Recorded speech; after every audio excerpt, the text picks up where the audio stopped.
పెద్దపల్లి జిల్లా గోదావరిఖని జవహర్లాల్ నెహ్రూ స్టేడియంలో mega job Mela నిర్వహించారు. సింగరేణి సంస్థ సారథ్యంలో నోబెల్ ఎడ్యుకేషనల్ ఎంపవర్మెంట్ సౌజన్యంతో మెగా జాబ్ మేళాను ఏర్పాటు చేసినట్లు ఎమ్మెల్యే రాజ్ ఠాకూర్ తెలిపారు. సుమారు 100 కంపెనీలకు చెందినటువంటి ప్రతినిధులు ఉద్యోగాలు కల్పించేందుకు కూడా ఇంటర్వ్యూలు నిర్వహిస్తున్నట్లు తెలిపారు.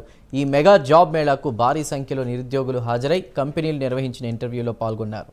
యువతలో ఉన్నటువంటి నైపుణ్యాన్ని వెలికితీసి ఉద్యోగ ఉపాధి అవకాశాలను కల్పించడమే జాబ్ మేళా ముఖ్య ఉద్దేశమని సింగరేణి సీఎండీ బలరాం నాయక్ అన్నారు.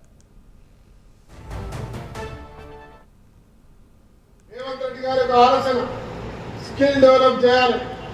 అనేక పట్టాదారులు ఉంటారు, ఇంజనీర్లు ఉన్నారు, పోస్ట్ గ్రాడ్యుయేట్ ఉన్నారు, రకరకాల ఉన్నా కూడా పనికొచ్చేటువంటి ఒక స్కిల్ని పర్సనాలిటీ డెవలప్తో పాటు స్కిల్ డెవలప్మెంట్ చేయించాలని ఒక సంకల్పంతో రాష్ట్రంలో స్కిల్ డెవలప్మెంట్ పెట్టడం ఒకటి, స్కిల్ యూనివర్సిటీ పెట్టడం ఒకటి, దాంతో ఉద్యోగాల కల్పన అక్కడికక్కడికి ఖచ్చితంగా చదివితే వచ్చేటట్టు చేయడం ఒకటైతే, సింగరేణి ద్వారా బలరాం నాయక్ గారు మీరు ప్రతి ప్రాంతాల్లో ఈ రాష్ట్రంలో ఉన్న అన్ని కంపెనీలతో మాట్లాడి జాబ్ మేళాలు ఏర్పాటు చేసి ఇవాళ పెద్ద ఎత్తున జాబ్ ఇప్పించే కార్యక్రమం చేయాలని చెప్పినప్పుడు వారు వెంటనే అంగీకరించి అన్ని ప్రాంతాల్లో ఈ కార్యక్రమం మొదలుపెట్టారు.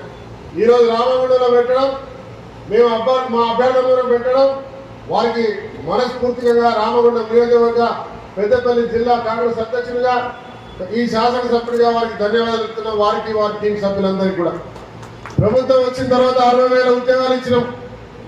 ఇంకా దాదాపు 1,00,000 మందికి ప్రైవేట్ సంస్థల్లో ఉద్యోగాలు ఇప్పించినాం.